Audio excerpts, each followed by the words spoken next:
পৃথিবীর মানচিত্রে একটা দেশ আছে যেই দেশের ভালো ফাইটার জেট নাই, যেই দেশের পারমাণবিক নাই, যেই দেশের কোনো ভালো মিসাইল নাই, পরও তারা মুসলিমদের পাশে থাকে।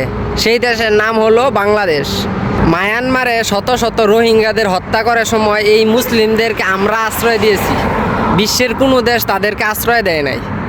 ফিলিস্তিনে মুসলমানদেরকে হত্যা করার সময় পৃথিবীর সবচেয়ে বড় আন্দোলন আমাদের বাংলাদেশে আমরা করেছি মুসলিমদের পক্ষে।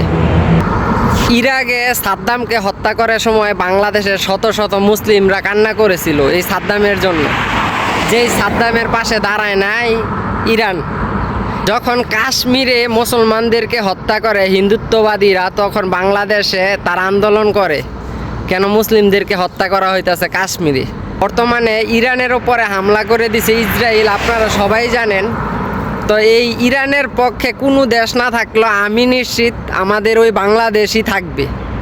কোনো দেশ যেখানে মানে প্রকাশ্যে স্বীকার করে না যে ইরানের সাথে আছে, ওইখানে আমি মনে করি বাংলাদেশ বলবে যে আমরা আছি ইরানের সাথে। আমার বিশ্বাস এটা। কারণ যেই জায়গায় ডাইরেক্ট সরাসরি পাকিস্তানের লোক এসে অস্বীকার করতেছে যে আমরা কোনো মিসাইল দিয়ে ইরানকে সহযোগিতা করবো, এই ধরনের কথা বলি না। আমার মনে হয় তারা শুধু মুখে বলে যে এই করব সেই করব। বাংলাদেশের মুসলিমদেরকে যদি হত্যা করে, আমার মনে হয় না পাকিস্তানিরা আইব। কারণ এই পাকিস্তানের পারমাণবিক বোমা তৈরি করার পর সবচেয়ে বেশি আনন্দ ফুর্তি করেছিল ফিলিস্তিনিরা, যে পাকিস্তানে পারমাণবিক তৈরি করছে মানে আমাদের আর কোনো ভয় নাই। পাকিস্তানের পারমাণবিক বোমা আমাদের বোমা, আমাদেরকে মারলে পাকিস্তানিরা কথা বলবো, দাঁড়াইব। ওই পাকিস্তান একদম চুপ হয়ে আছে। গাজায় আপনারা জানেন কত মুসলিম ভাইদেরকে হত্যা করছে। তো এই লোক কাহিনী ভাই, পাকিস্তান ভাই নামে মুসলিম, আসলে কামে কতটুকু মুসলিম ওইটা আমি জানি না।